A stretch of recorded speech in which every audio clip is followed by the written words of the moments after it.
Okay, we're back on the record on State versus Loyd. He's present with his attorney. State Attorney's Office is present.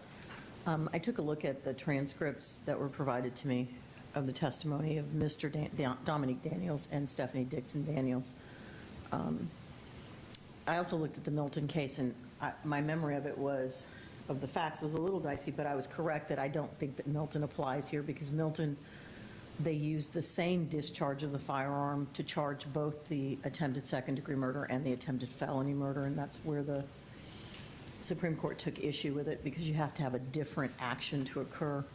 In this case, I think the state is correct that this is circumstantially, they have enough to establish a prima facie case from which the jury could infer that Mr. Loyd raising his hand and then two gunshots, I'm sorry, there were no wounds following that, could constitute an attempted felony murder. So at this time, I think the state's met their prima facie burden, and I'll deny the motion for JOA at this time.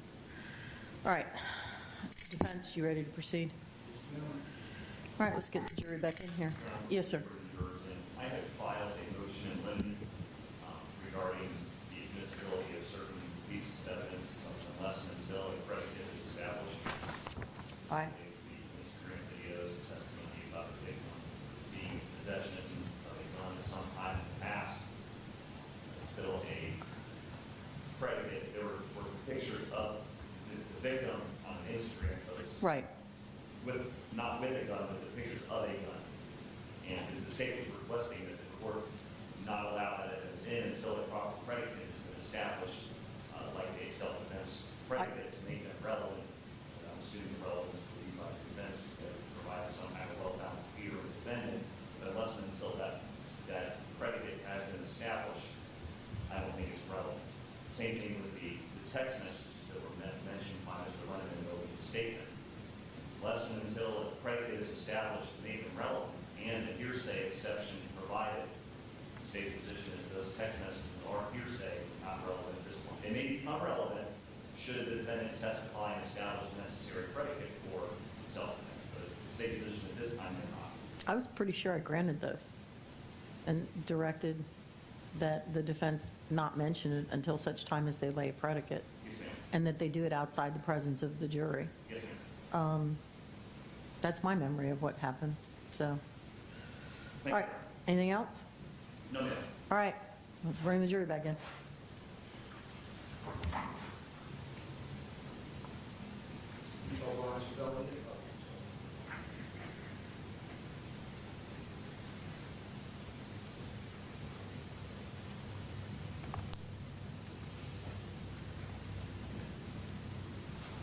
Your name, sir? State recognized presence of the jury. Yes, ma'am. Defense. Yes. All right. Ladies and gentlemen, the state of Florida has rested their case. Mr. Lunneman, you may call your first witness. Detective Sabelli.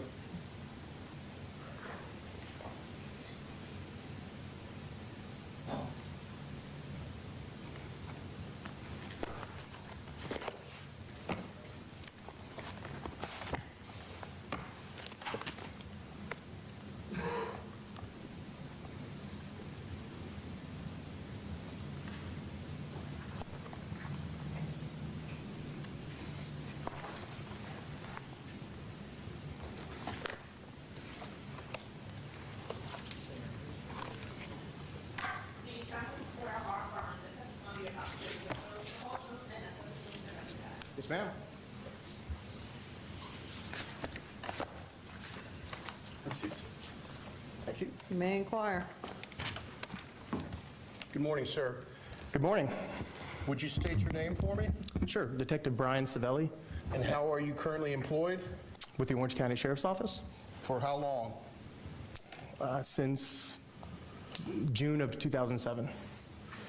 Back in December of 2016, how were you employed? I was in the homicide unit.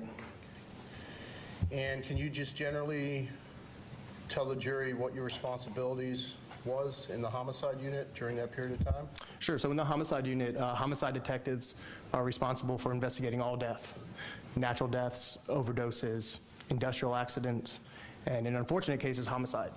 So we work with crime scene investigators and the medical examiner's office, and we work the cases together. And in this particular case, you were assigned the lead investigative role? Yes, sir. When were you assigned the lead investigative role in this case? When my phone rang and told me that we had a homicide. And we'll talk about your role in a minute. But generally speaking, as an investigator, how do you work with these gentlemen, prosecutors? What role do you play with them? So are you asking initially when we get assigned a case? Yeah, when you get assigned a case, when you decide that you want a search warrant, when you decide that you want to arrest somebody, tell the jury how you work with these gentlemen, the state attorney's office. Sure. So I didn't work with those gentlemen at the time. This case was assigned to our state attorney's office here in the Ninth Judicial Circuit. But typically, it's very limited, to be honest with you. We don't ask permission from the state attorney's office to get search warrants. We don't ask their permission to arrest somebody. We do that as a unit. And so, of course, at some stage during the investigation, the case is assigned to state attorney, prosecutor. But at the time, at the scene, that's really not one of the first things as a lead detective that I think of who's prosecuting the case. At the time, we're there. So their role is really later on in the investigation. Now, if we make an arrest early on, I might have a phone call with them, briefing them on just the basics of the case. So after your investigation is done, when you prepare reports, you gather information, what is your role of providing them what's called discovery? Okay. So after our case is done, we do turn over, reports, statements, sworn audio, recorded statements, transcripts, and of that sort. And we furnish them with a copy of all that. And at some point, did you not testify in front of the grand jury in this case? Yes, I did. And the grand jury are the folks who hand down the indictment based on your testimony and your investigation. Is that right? That's right. Pretty important role. Sure.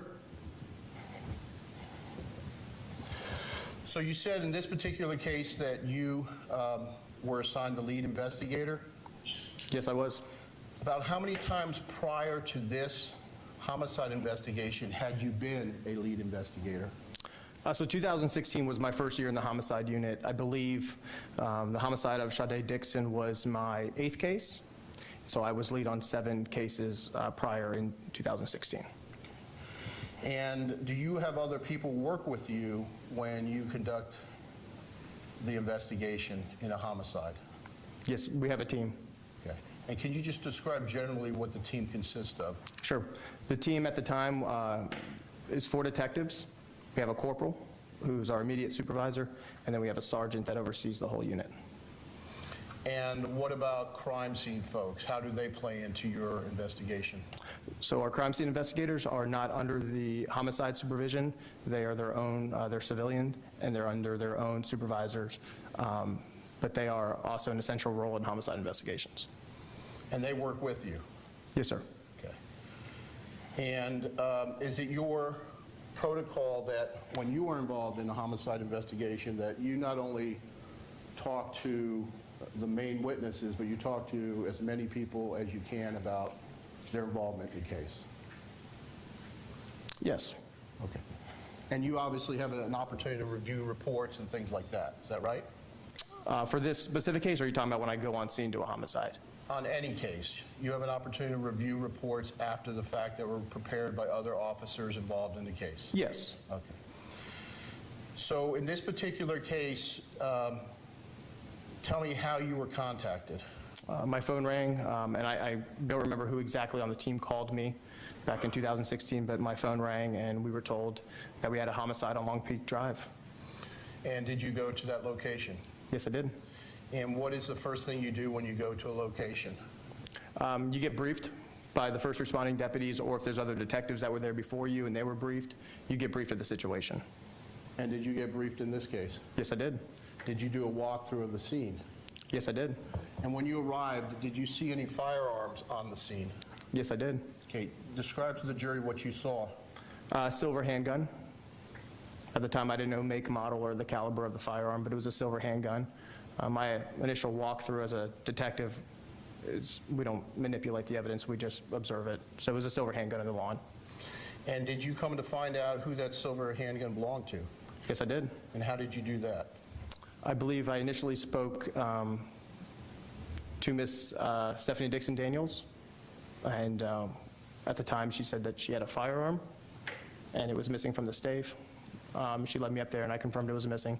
But at the scene, it was not 100% that we knew who that firearm belonged to. Just from the evidence we had, we believed it was from the family. So you were pretty confident that that was a gun that belonged to the victim in this case, correct? I was fairly certain, yeah, based on the circumstances around it, yes. And that gun was collected by the crime scene people? Yes, sir. And it was tested, correct? Yes, sir. Okay. Now, did there come an occasion where you spoke with Ms. Daniels about what had occurred? Yes. Okay. And you took a sworn statement from her? Yes, I did. Okay. Did she at some point tell you that she received a phone call? That Sade received a phone call and that's what caused her to go outside? Yes, she did tell me that. But that was different than the information you received from the brother, correct? That's correct. Now, did there come an occasion when you were given a phone? Yes, there was. Okay. We have the phone that's going to be coming in evidence. The state brings it, because I need that. So I'm going to show you an exhibit that is purported to be Ms. Dixon's phone. Did you get Ms. Dixon's phone from her mother? Yes, I did. And what did you do with that? I brought it to our digital forensics unit. And what is your digital forensics unit? So they're pretty much like crime scene investigators, but for phones. They analyze and extract the data on the cellular phones. And who is the person that's in charge of that? Investigator James Montgomery. Okay. And did that phone become important in your investigation? Yes, it did. Can you tell the jury why it became important in your investigation?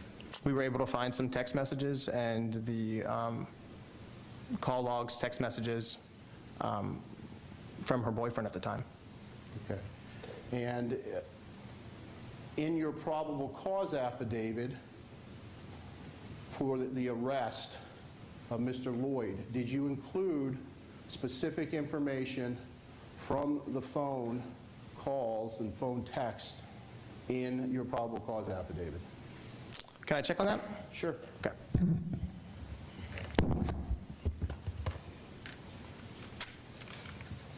As a matter of fact, the arrest affidavit was done on the 14th, and I recovered the phone on the 15th. So no, the information from the phone was not in the arrest affidavit. I'm sorry.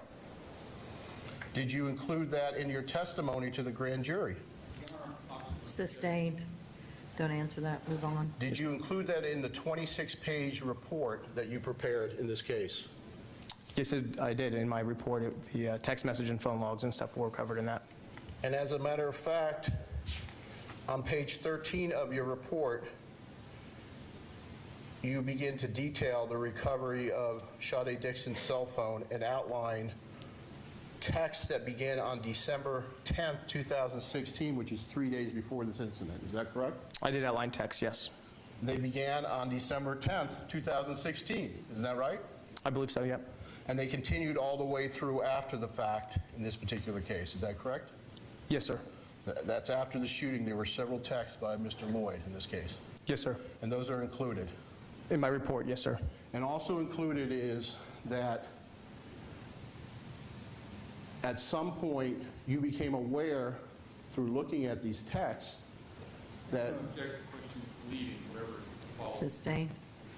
did there come an occasion when you became aware that Sade Dixon was taking snapshots of Mr. Loyd's Facebook? I don't recall every single text from the 10th, and I actually don't recall that specific fact. as I said here. If it's outlined somewhere in the text messages from the 10th through the morning of the 14th, there might be, but I don't recall as I'm sitting here, screenshots.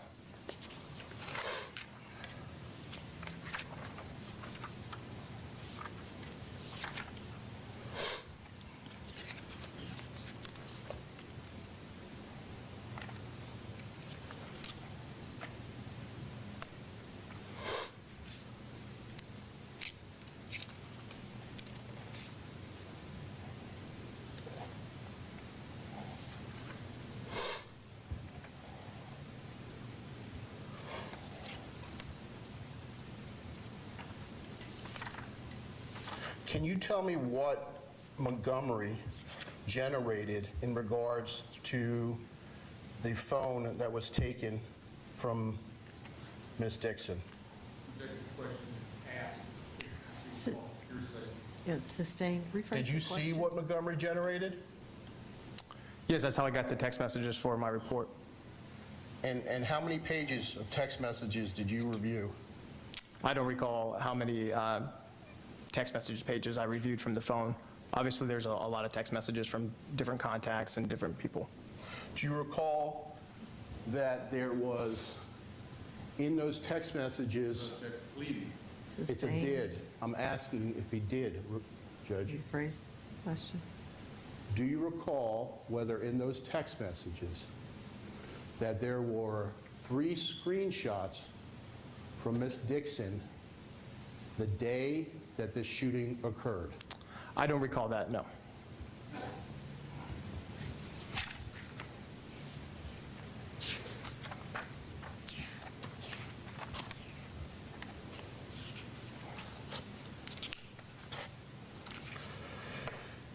Did you ever get Mr. Loyd's phone records?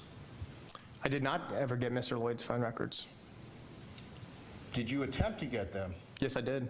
Did you follow up when you did not get them? I don't believe so. I know I filed a search warrant for his historical cell site records, and I never did receive them through the Florida Department of Law Enforcement. Did there come an occasion when you were able to verify in the course of the investigation, outside the context of the family members who identified Mr. Loyd, an arrest report regarding Mr. Loyd being a victim of a robbery? Yes, I became aware of that. Okay. And did you obtain that arrest report? The arrest report or the incident Or report? the incident report, I'm sorry. Yeah, it was just an incident report. I believe it was filed in November of 2016, and I did have a copy of it. And it was filed because while Mr. Loyd was working at Texas Chicken, he had been robbed, and Ms. Dixon was part of the reporting process of that. Is that right?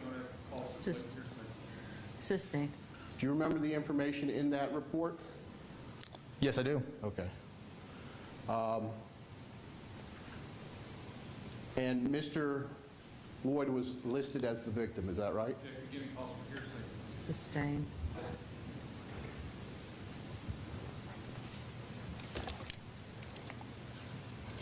You had that information at the time, within a short period of time of this happening, is that correct? Yes, I did. All right. Now, after Mr. Loyd was arrested, or on the loose, after this, after the incident happened, did you have contact with his niece? Yes, I did. And did she have communication with you where she had indicated that Mr. Loyd would turn himself in if the press would stop lying on him? I don't remember if that was her exact words about turning himself in. She had inquired about the fact of there being a firearm on the scene, and I had told her that we don't release specifics of the crime scene to people that were not there or were intimately involved in the case. But I don't recall if she said he would turn himself in or not. I don't believe that was ever brought up. Do you remember giving a deposition in this case? I do. And I'm referring to you Sorry. on page 60. Actually, beginning on page 59, lines 24 59? 59, lines 24 through 8 of 60. And you were asked this question, What lines? I'm sorry. 59, page 59, line 24. I'm there, okay. Are you there? Yes, sir. Question, okay, did you have a conversation with her where she told you that the press was distorting on what happened, and you said that you had no control over that? Answer, yeah, I do remembering telling her that that's out of my hands. Question, and that Markeith wanted to surrender, but he wanted the truth to come out first. Answer, as you're saying this, yes, I do recall that. Yeah, I do recall having a conversation with her about the firearm. I don't recall the specifics of her saying that she's going to turn herself in. I don't know if in this particular instance, if that's what I was thinking of at the time, but I just don't recall the specific conversation and the specific question from her mouth that he'll turn himself in. I remember her just inquiring about the firearm, and I was telling her that what the media reported was out of my hands. I don't remember her specifically saying he would turn himself in. So did the court reporter take that down wrong? No, I'm just saying maybe I might have misunderstood that question at the time. I just don't remember the he said, she said of that conversation from 3 years ago. And so I might have interpreted the question about the general questions that she had about the case. And I don't remember the exact questions that she exactly asked me and my exact answer. The gist of his niece's conversation was she wanted intimate knowledge of the crime scene. And I told her we did not release that. And her fear was that the media was distorting that, and I told her I have no say in what the media reports. Well, since that time, you participated in arresting his niece, didn't you? I did. As a matter of fact, the state attorney's office in this jurisdiction dropped those charges 3 weeks after Mr. Loyd was arrested. Isn't that right? That's right.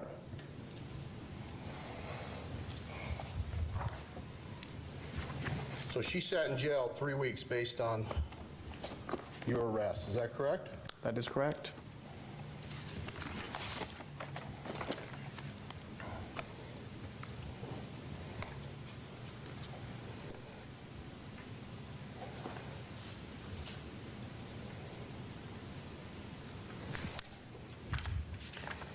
If I can have a moment, Judge. Sure.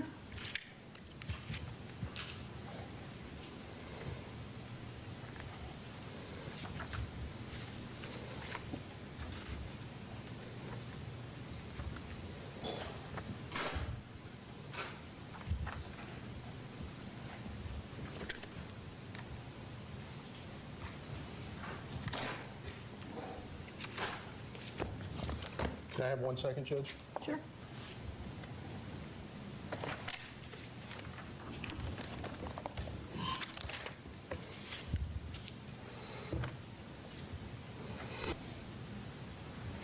Isn't it true, Detective, that in your arrest report, because you prepared an arrest affidavit when you arrested young McKenna, that you said that she knew where he was at, and that's the reason you were arresting her. Do you remember that? That was not the basis, the full basis and probable cause for the arrest of LaKencha.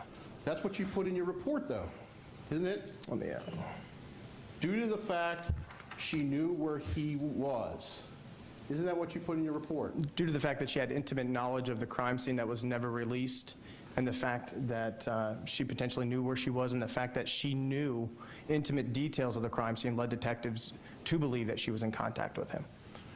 Is it true or not, Detective? And I'll show you your report. Yeah, I have it here. What page are you on? It's a one-page report. It's at the very bottom.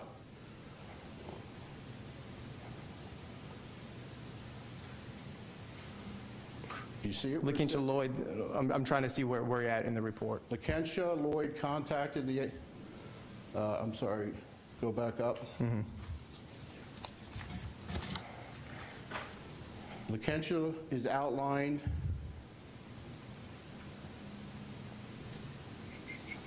Oh, I'm sorry. LaKencha Loyd stated she would assist in the apprehension of Markeith Loyd due to the fact she knew where he was. Isn't that what you said? That's what I wrote. That wasn't true. That was a lie. No, that's not true. What I said is I don't remember the specific conversation where she said she knew exactly where he was and that he wanted to turn himself in, but the fact that she was asking intimate knowledge about the crime scene and the fact that she knew that that was never released led us to believe that she knew where he was. You gave a deposition. You swore to tell the truth, right? Yes, sir. The whole truth. Yep. And you were asked the following questions, page 65, line 16. Did you ever find any information out that they knew where he was? Do you have any information? Because I'm sure Mr. Ridgway would like to know. And your response was, such as? Yeah, what I'm saying is... Wait, I'm not done. Oh, I'm sorry. Question, any information? Answer, no. Did they ever tell us they knew where he was? No. But we had a lot of circumstantial indicators that led us to believe that they knew where he was. Yeah, circumstantial indicators, You yeah. stuck 3 people in jail for 3 weeks. Unobjective. Sustained, Argumentative. sustained. Ask questions, Mr. Waterman.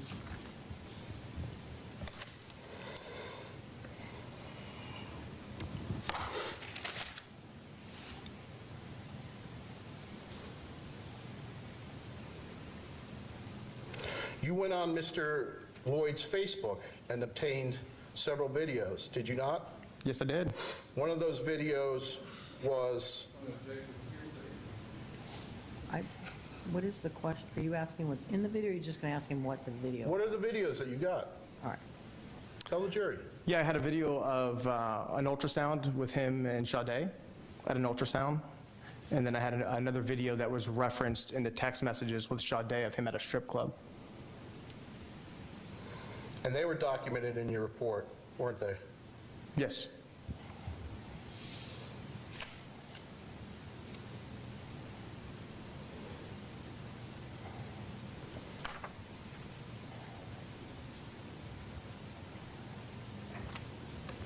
If I can have a moment, Judge. Sure.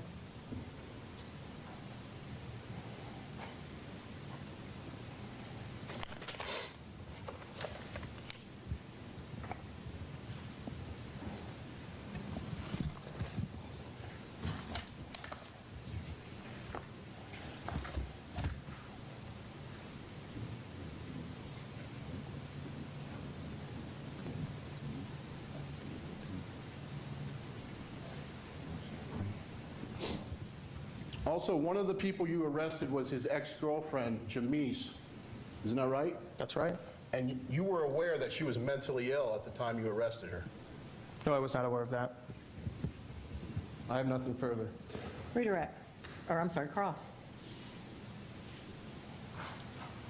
Detective, conversation that you had with Denise, what was the purpose of that conversation?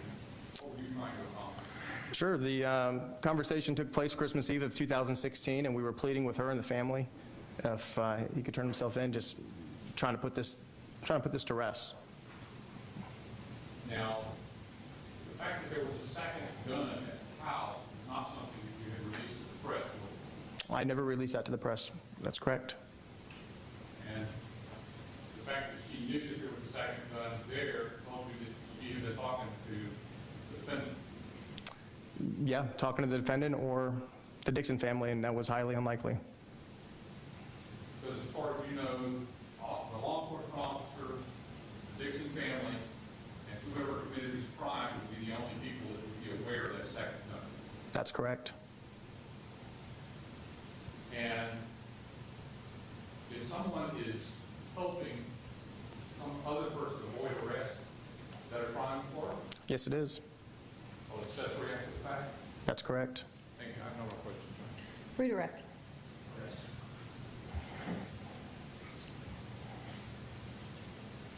And if you're not truthful in an arrest affidavit about someone's participation, the state attorney's office has to make a decision whether they're going to believe you or not.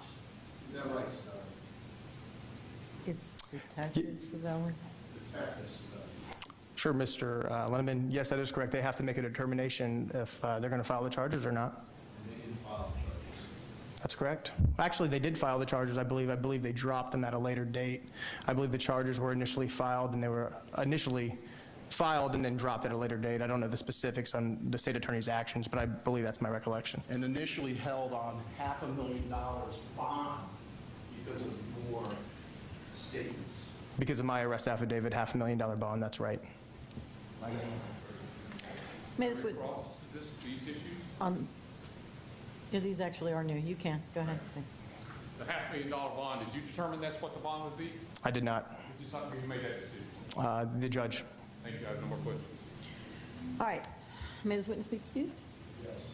Thank you. No. All right, you're Okay. free to step off the stand, Sure. but you remain under subpoena and subject to recall. Thank you, Judge. Detective. Call your next witness. Will you call Detective Overfield?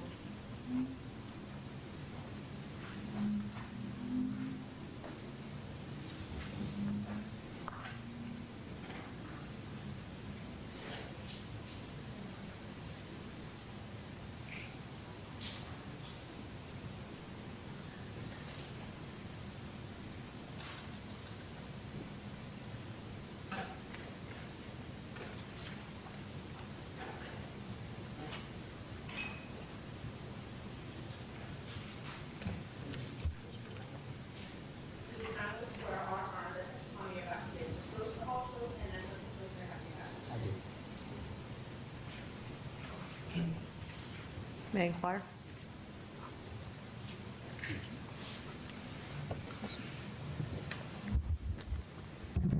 Good afternoon, sir. How are you? Very good, sir. Good morning. Could you state your name for me, sir? Detective Shane Eric Overfield. And how are you employed? I am a homicide detective with the Orlando Police Department. Okay.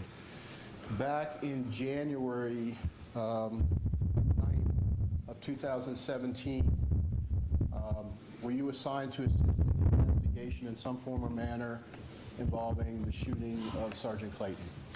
Yes, sir. Okay. Did there come an occasion when you were asked to collect a piece of evidence? Yes, sir. Can you describe how that came about?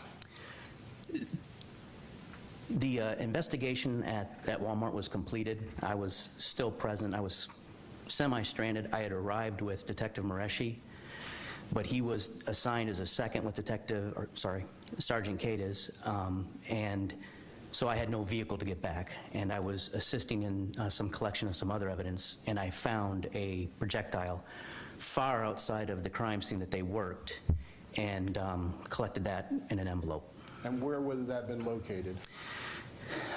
The crime scene that was being investigated and was completed was the far north end of Walmart in the entrance there, and it was on kind of like the drive-through there. And where I was stationed collecting evidence and meeting with personnel was the farther southern entrance, which is about, I think I looked it up on a map, it was like about 180 feet away.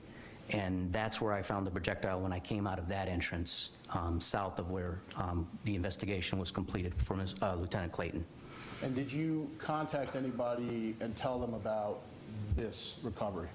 Yes, I would have, either through a surrogate or directly, I would have contacted Detective, again, Sergeant Cades, and sought direction. Okay. And the direction you received was what? There was no CSIs available, crime scene investigators. There was multiple scenes that they were working, and I was directed to collect the projectile in an envelope and then turn it over to the lead crime scene investigator, Karen Livingood. Okay. I'm showing you what's been previously marked as Defendant's M for identification. May I approach, Judge? I'm sorry? May I approach? Oh, yeah. Do you recognize that, sir? If you mind me put my glasses on, I apologize.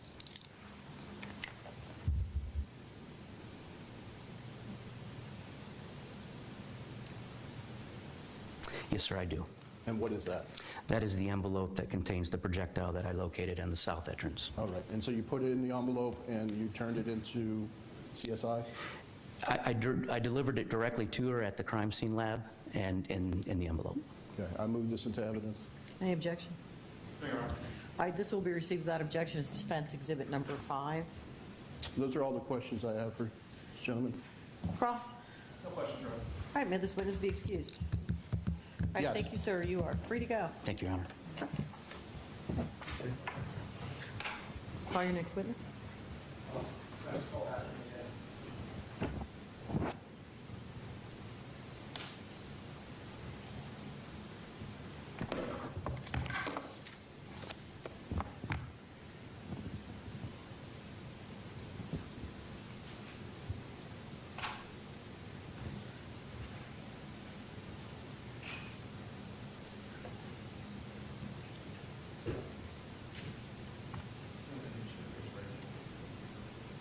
I would swear or affirm the testimony you're about to give is the truth, the whole truth, and nothing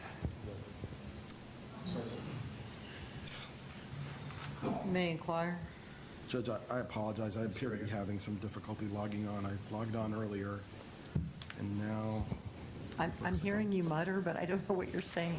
Oh, I'm sorry, Judge. I said I'm apparently having some difficulty logging on to the court's audiovisual system. I checked it just before. Sure. Take a minute.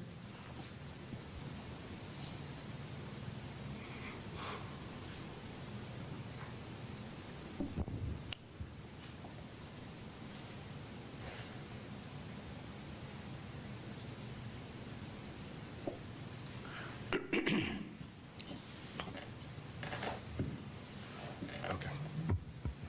Good morning, sir. Good morning. Could you please state your complete name for the record? My name is Patrick McKenna. And what do you do, sir? I'm a licensed private investigator. And how long have you been doing that? 35 years, I think. 35 years? Something like that, 34. Okay. Could you give the jury just a brief synopsis of your professional career as an investigator? Started out as a probation officer in 75 in Chicago, then I moved to Florida, was a probation officer here till 78. And I went to the public defender's office, started some programs there, and then I went out on my own as an investigator. Okay. And so how long have you been in private practice as an investigator? Probably 40 years. 40 years? 78, Okay. 41 years. And how did you become involved in this case? I was court appointed. I was asked by Mr. Lenneman. Okay. And what did you do as part of your employment on this case? Well, a number of things, but I think for today it's the photography. I took some photos and a video. I've also interviewed some people and pulled records, things like that. Okay. So did you visit either one of the crime scenes? Yes. Did you visit the Walmart scene where the alleged shooting occurred? Yes. And what did you do there? Took a number of photographs and a video. Okay.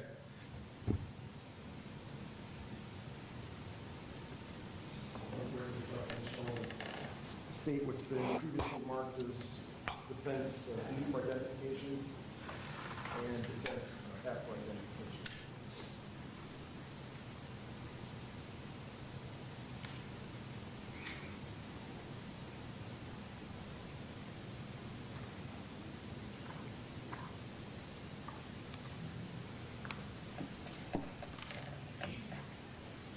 May I approach the witness, Your Honor? Yes, sir.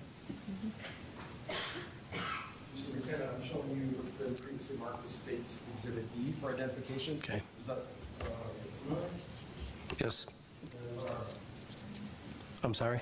What is it? These are photographs that I took up at the Walmart Okay. on August 7th of this year. On August 7th. August 7th. I'm sorry, the sound in here is just awful. It's just various images of the Walmart shopping center. Correct. From north to south. North to south, east to west. Okay. Try to And get it. how did you just generally, how did you go about doing that? I just walked up to Walmart face on, and started taking pictures left and right, and then I came onto the scene there at Walmart and took a number of other photographs. Okay. You know, there's been some reference through other testimony. Do you know off the top of your head which side is north and which side is south? If I'm facing the entrance to the Walmart shopping center? I believe to my left is the north. Okay. So if I'm looking straight at the entrance, Yes. this way to the left? I think, yes. And this way to the right? It's south, yes. And it's a lot further down the south than it is to the north. Yes. The store just is almost Right, I think, yes. looking at the entrance. Correct. Grocery on it. Yes, And you took pictures of that as well? yes, Okay. And you also took some video? yes, sir. And what was the purpose of your taking the video? Just try to get an idea of the walk from the front door to the, I think it's a garden center way at the other end. Okay. So you Just get a- you walked, your video camera, you walked up to that front entrance Right? and then turned to the right? Yes, sir. Yep, yes, sir. Basically went all the way down? To the end, yes. Okay.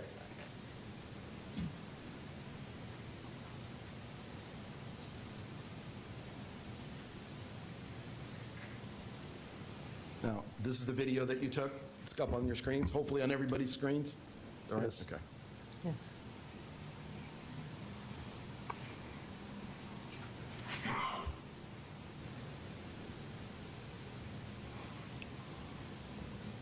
Okay. And there's, the subsequent video is the rest of what you filmed, is that correct? Correct.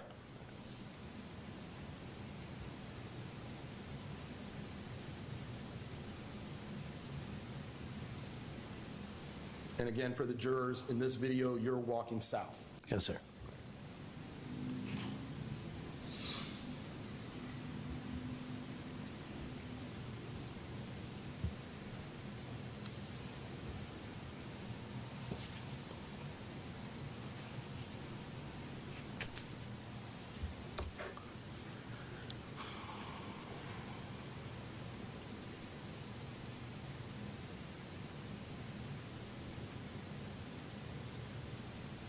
Is it fair to say, while you're filming this, you're not looking for any particular evidence, crime scene evidence, or No. anything like that? This is just to give the jury a view of what Correct. this building looks like? Yes, sir.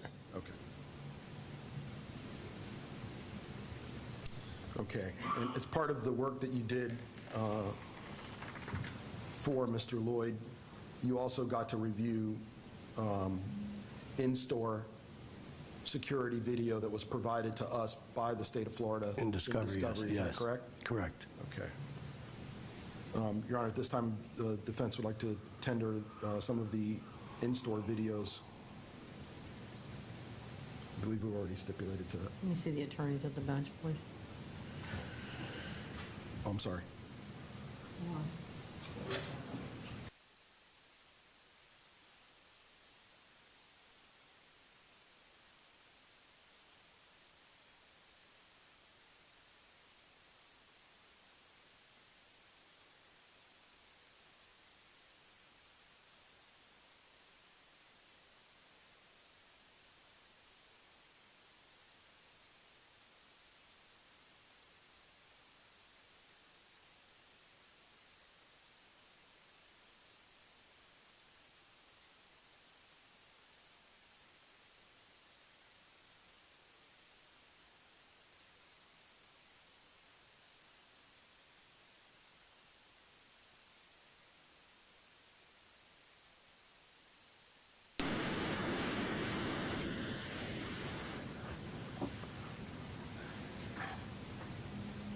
All right, Mr. Marrero, you may proceed. Thank you, Your Honor.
That's all I have of this witness, Your Honor. Cross.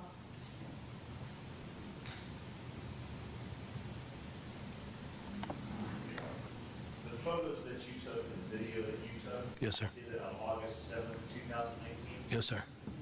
about 2.5 years after the incident on January 9th, 17. Yes, sir. And I'm assuming you did not take those videos or photos of 17 and 14, correct? No, sir. Thank you, sir. Okay. Redirect. No redirect. All right, may this witness be excused. Yes. Thank you, sir. You are free to go. Thank you. You may call your next witness. Defense would call Anna Cox. I'm sorry, who? Anna Cox. Thank you.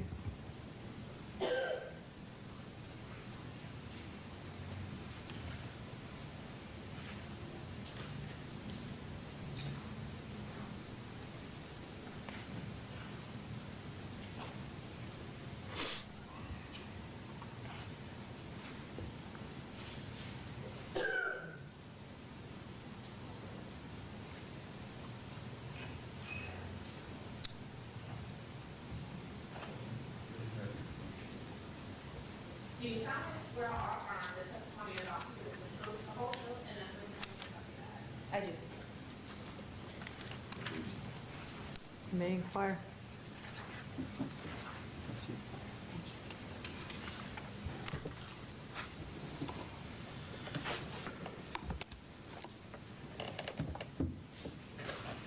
Morning, ma'am. Good morning. Could you please state your complete name for the record? Anna Marie Cox. And how are you employed? I own my own private forensic consulting business. Okay. And how did you get into that? I originally became involved in forensics as an autopsy technician for Hillsborough County Medical Examiners almost 20 years ago. I was then subsequently hired by the Pinellas County Sheriff's Office in their crime scene unit as a forensic science specialist, which is just a fancy term for a crime scene investigator. So I did crime scene investigations for about 3 weeks shy of 13 years, where I responded to everything from minor property crimes to multiple fatal death investigations.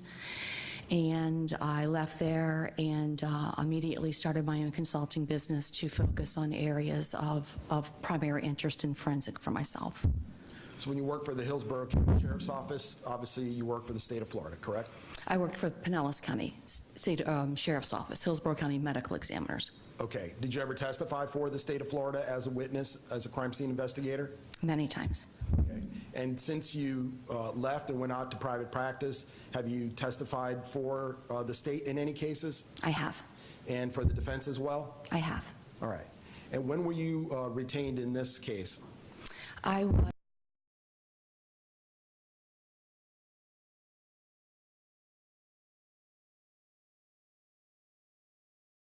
What were you required to do?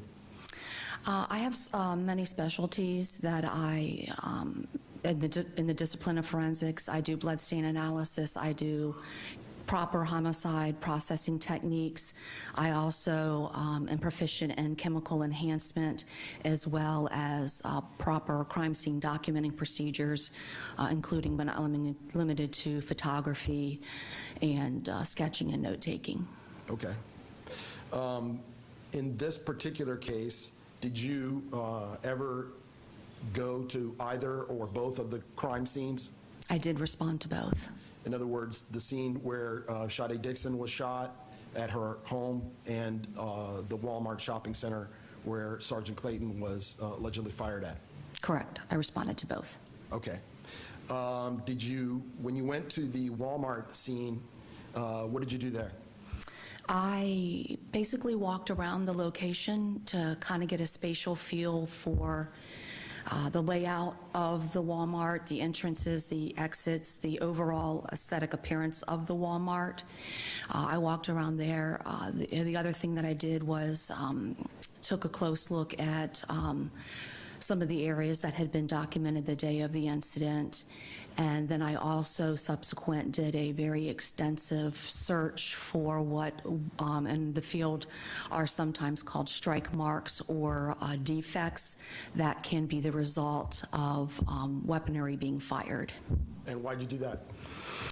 I did that because the scene was an outdoor scene, and by the nature of an outdoor scene and understanding that the incident was a fluid and dynamic type of incident, it's not uncommon for there to be evidence that is located outside of the original area that was considered to be roped off or considered to be the crime scene. So knowing that and having worked multiple scenes where I've done that, I went there to see if there was any potential strike marks or defects in the building itself that hadn't been documented on the original day of the incident. Had you worked crime scenes in the past that had strike marks? Hundreds. So you're familiar with what they would probably look like? Yes. And did you find any at that scene? I did find what I considered to be a defect that I felt was consistent in appearance with a possible projectile. Okay. And you took some photographs? I did. Let's have a look at some of the photographs you took.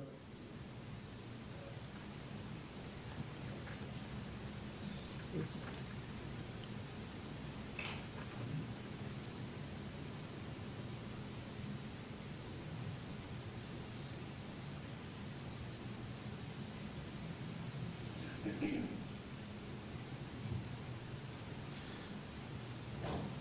Now, you provided these photographs to us, is that correct? I did. And I believe earlier I showed you a disc that contains the photographs that you took?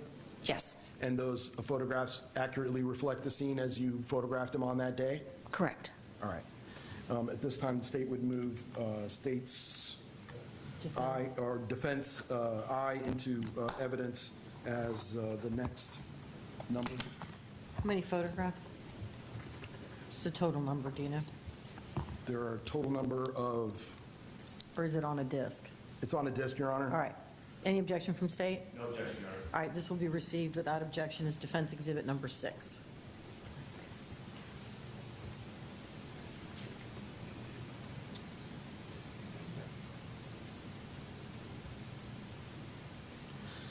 All right. Can you describe the first image that's up on the screen?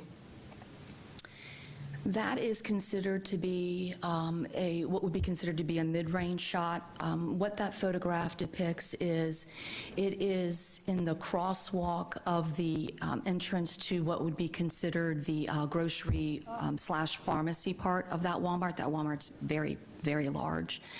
So there is both a north entrance, which is the one that's to the left in the photograph, and then there's a south entrance, which is the one that's to the right. And then in the middle, there's like this little alcove area that has a small awning over it.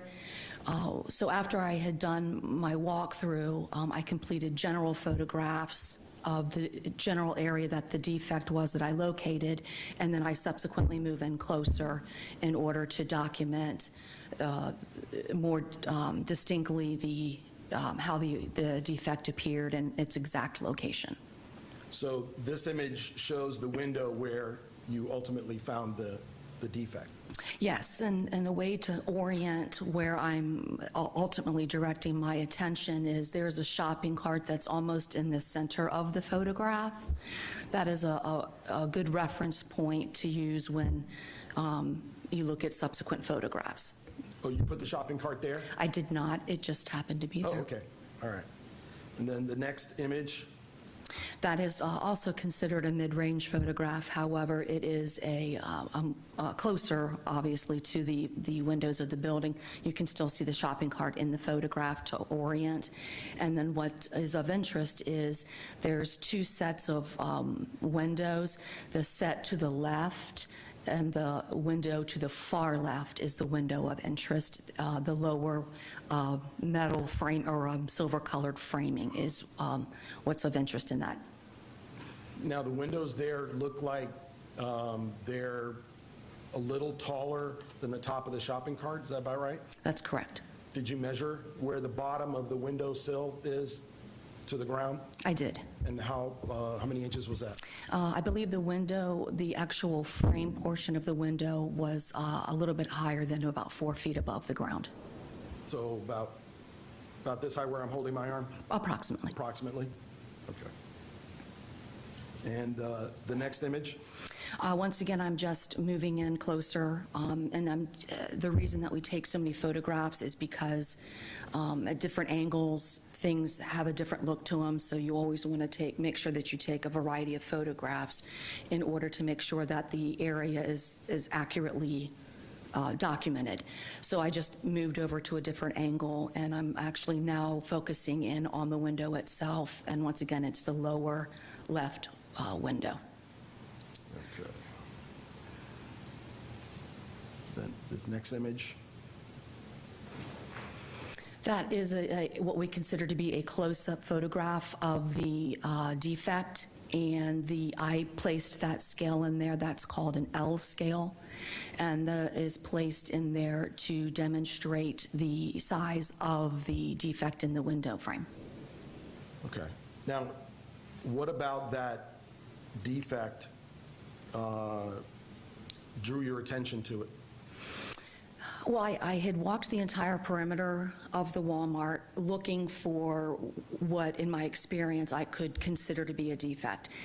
That was the only location that I found of interest. So when I located the defect and where it was located in approximation to the other evidence that had been collected the day of the incident, I felt it was necessary to document it.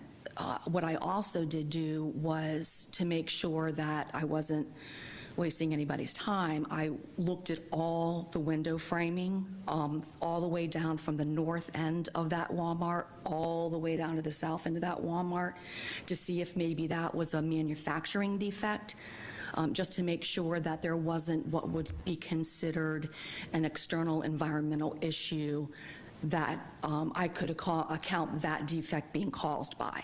I wasn't able to find anything at the Walmart that I thought, okay, this is going to be the cause of this defect. This is what caused it. I didn't find anything, and that's why I continued to document it as such.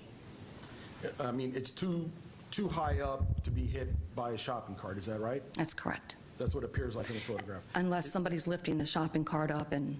Right. Does its size, as it shows up in this image and as you saw it at the store, does its size comport with what could be a bullet projectile? It's consistent, yes. Consistent with?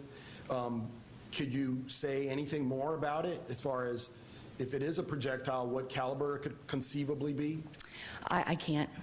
I can just tell you that it's not consistent with like an AK-47 projectile. I've worked scenes with those, not consistent with pellets from a shotgun. So I was able to exclude that was a possible cause of that defect.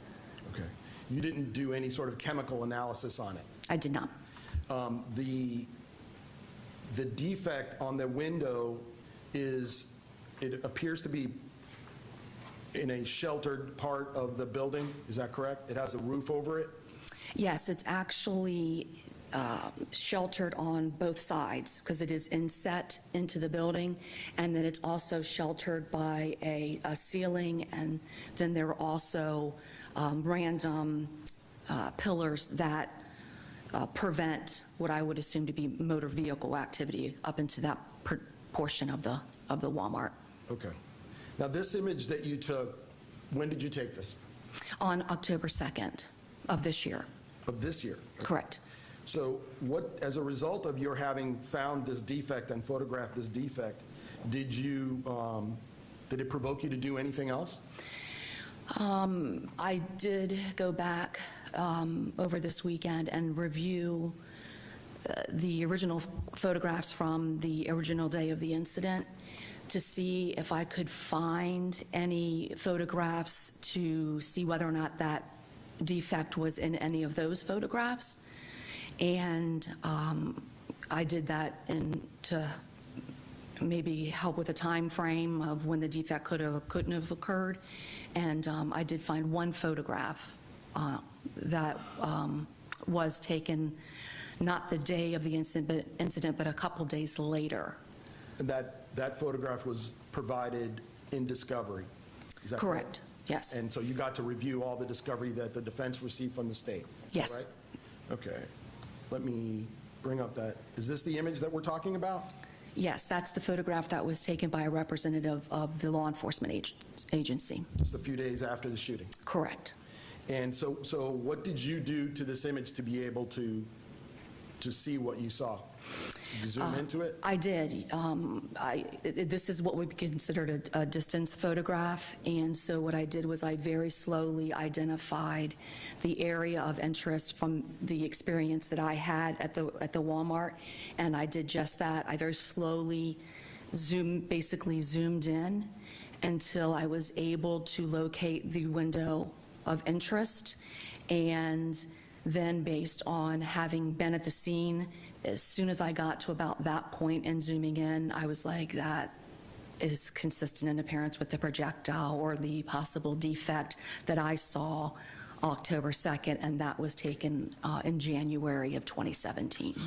And you compared this image to the images that you took and what you saw in person, and the defect that shows up in this photograph, can you say that it's in the same location as the one that you photographed recently? Yes.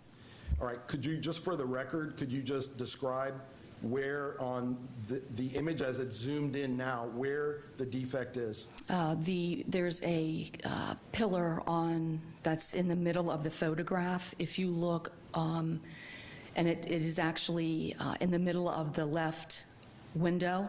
If you look towards the right, where there's the L in the lower frame, where the two panes of glass meet, and then there's a frame, and then the lower frame, it's a little bit to the left of the L, to the right of the pillar. It's a little grayish looking mark? Correct. It's discolored in the photograph. I'm going to show you what's been previously marked as defense G. Is this the same photograph we were talking about that we zoomed in on? Yes. And then defense H, which is? That is a zoomed-in version that's similar to what's on the screen right now. This time, defense would move G and H into evidence. Any objection? All right, these will be received without objection, as G is defense 7 and H is defense 8. Now, the image that we printed up of the zoom is not very large. No. Why is that? Only because the larger you get, the more you can distort what's called the pixelation of the photograph. So I didn't want to compromise the pixelation by blowing it up too big and distorting or misrepresenting the size or the shape of it, of the possible defect. Okay. Just one moment, Your Honor. Sure.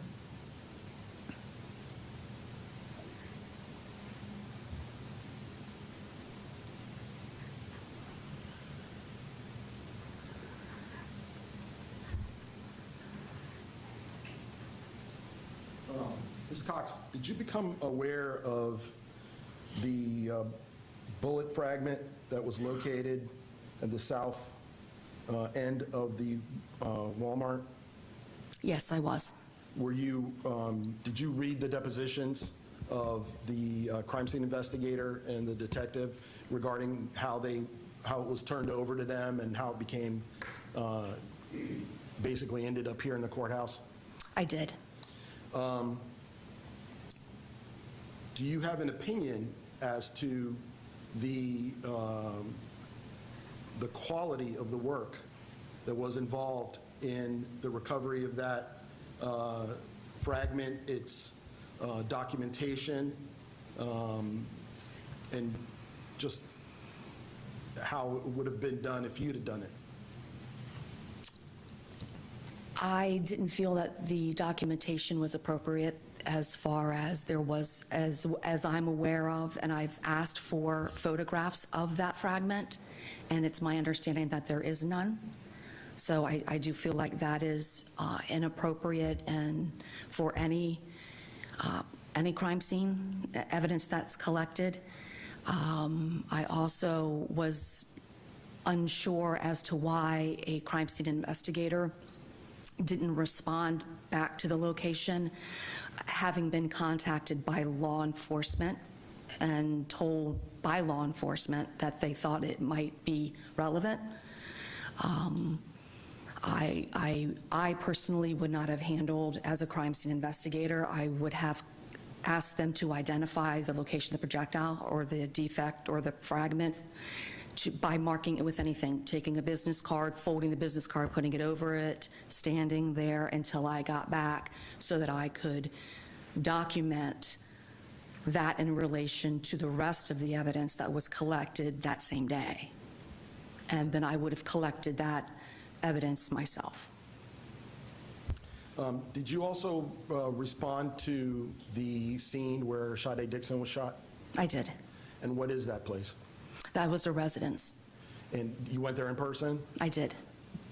When we've seen a lot of photographs here during the trial, I was wondering if your contact with that location gave you a sense of its size so that we could maybe get a better idea of that.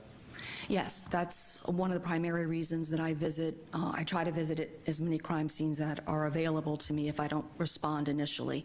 And one of the main reasons that I do that is because I want to get a spatial orientation for logistics-wise. I also like to see what the terrain looks like. I like to see what the surrounding areas are like, because a lot of times there are so many photographs and there's so many different angles that sometimes things look much further away than they are, and you get to location and you're like, wow, this is a lot smaller than I thought it was.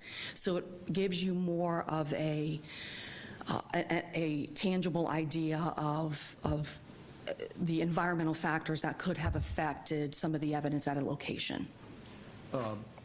Your Honor, may I ask the witness to step down? Yes. Ms. Cox, I was wondering, could you use this area here to demonstrate, in human physical terms, what the size of the front yard of that house, all the photographs we've been looking at show the doors, which I guess we can use this area here more or less for that. And then there's a yard and there's a little bit of garden and whatnot. How far back was it go? How wide was it? It is actually small.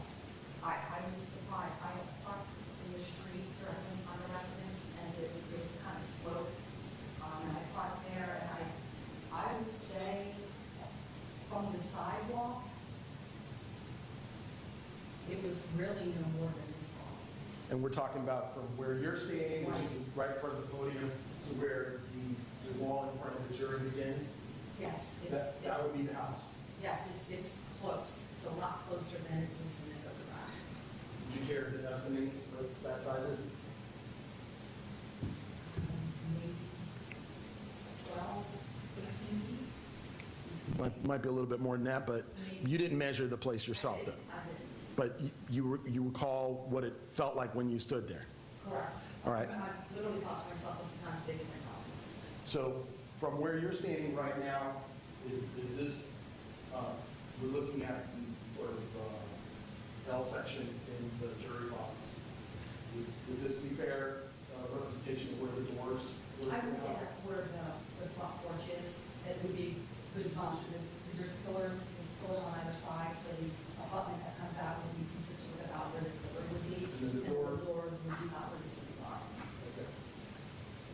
And you said you're standing at the edge where the sidewalk starts? Yes. So it's the average width of street?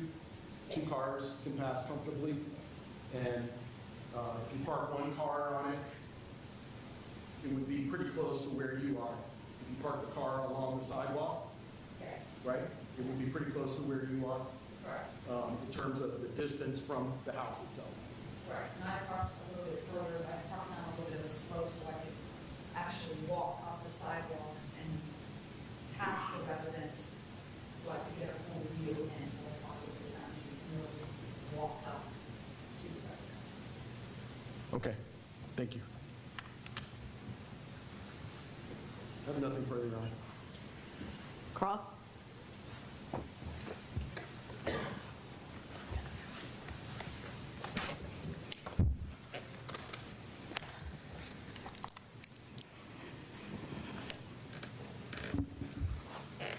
Regarding this defect that you were speaking about at Walmart, Yes, sir. just by looking at the defect, you cannot say that it's from a projectile, correct? You can say it's consistent with. I can't eliminate it, but I can't say that it absolutely is. Correct. And you can't determine by looking at the defect when it was placed there, only that you know it was there on January 15th of 2017 based on the crime scene investigator's photo. Correct. You can't say by looking at the defect how it got there. I feel as though something struck the window pane, so I feel as though something struck it. Okay. You can't say specifically just by looking at the defect what caused it to be there. You say something struck it, you don't know what struck it. Correct. You can't say who caused it to be put there. I cannot. You can't say whether it even is related to the incident that happened at Walmart on January 9th, 2017, or something that happened before then. I can't say either way. Could be, could not be. Okay.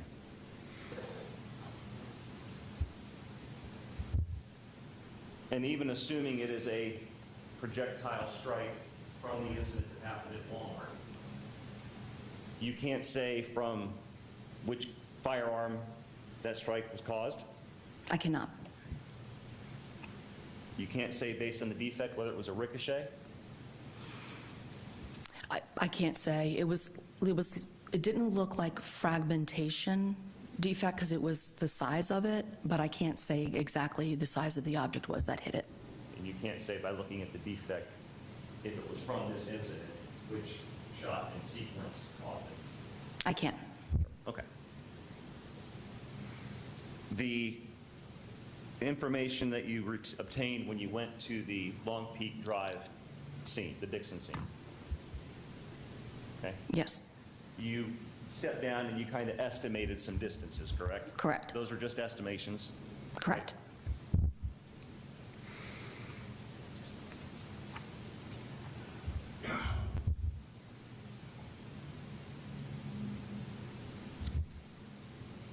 I don't remember if this was asked on direct, but regarding the defect in the sill at Walmart, you didn't do any kind of chemical analysis or testing to determine if there was any kind of projectile components in that defect, correct? Correct. I did not. Okay. Thank you, ma'am. Redirect.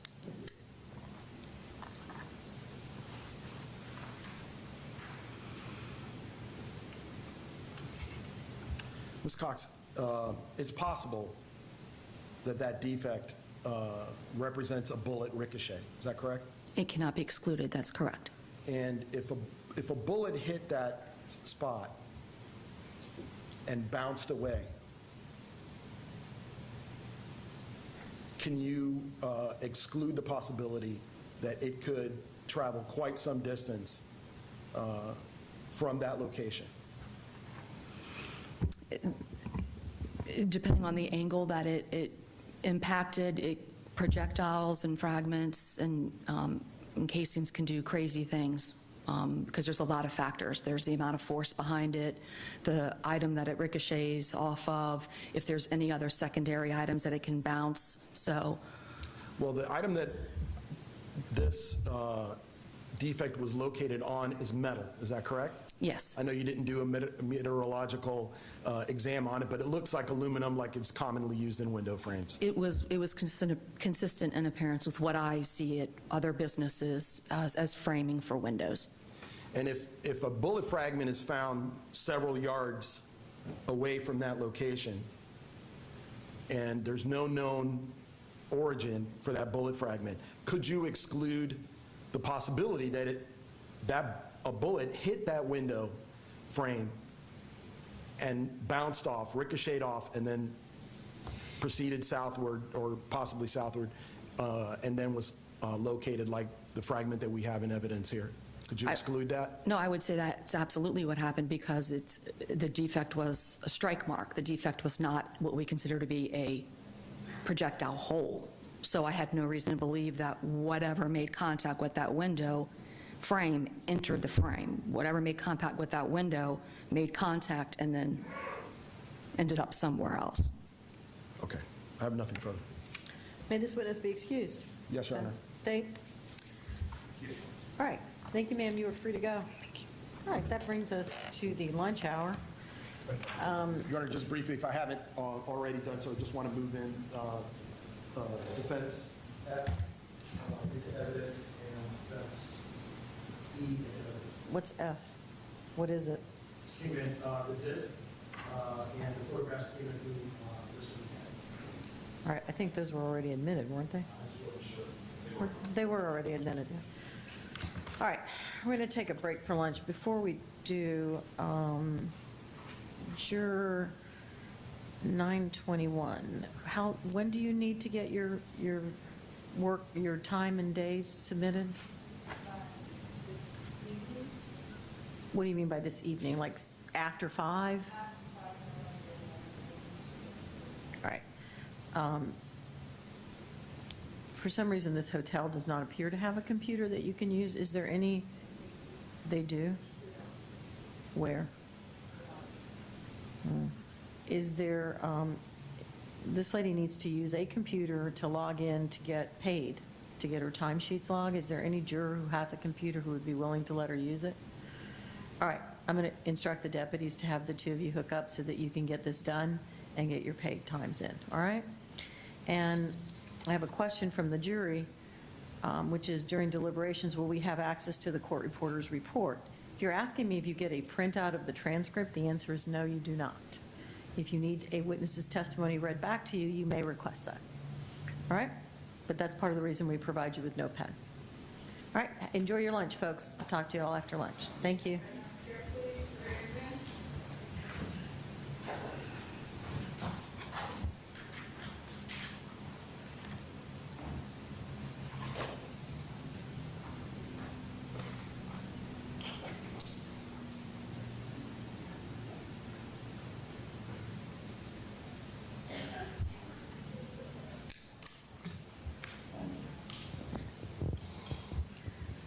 Anything else we need to address? Yes, before lunch? Judge, there is.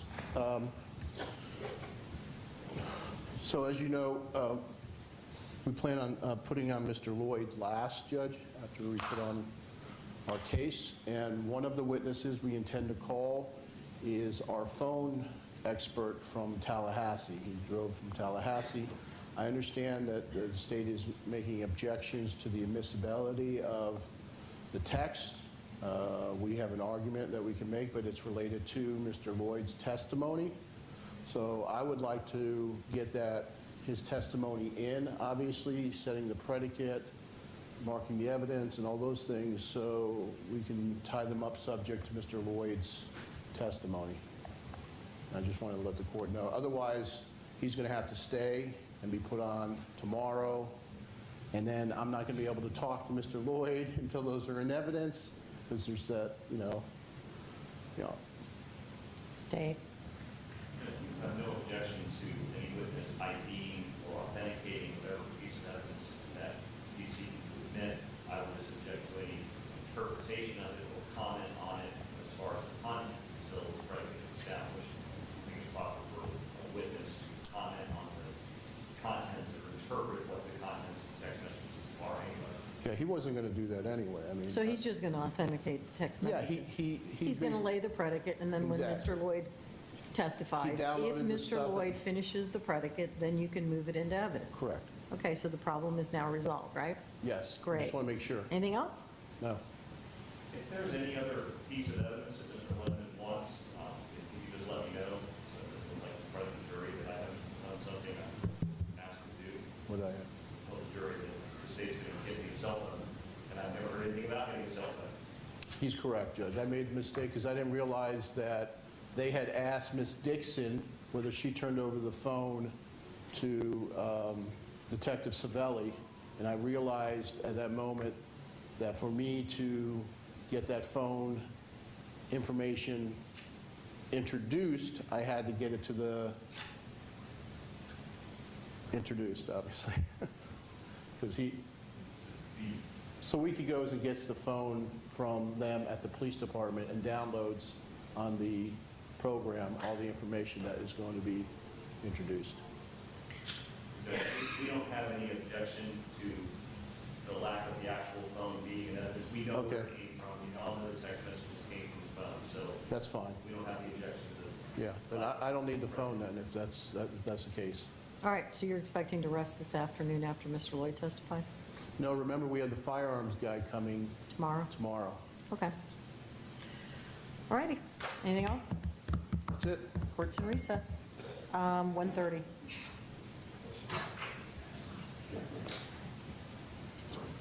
Mm-hmm.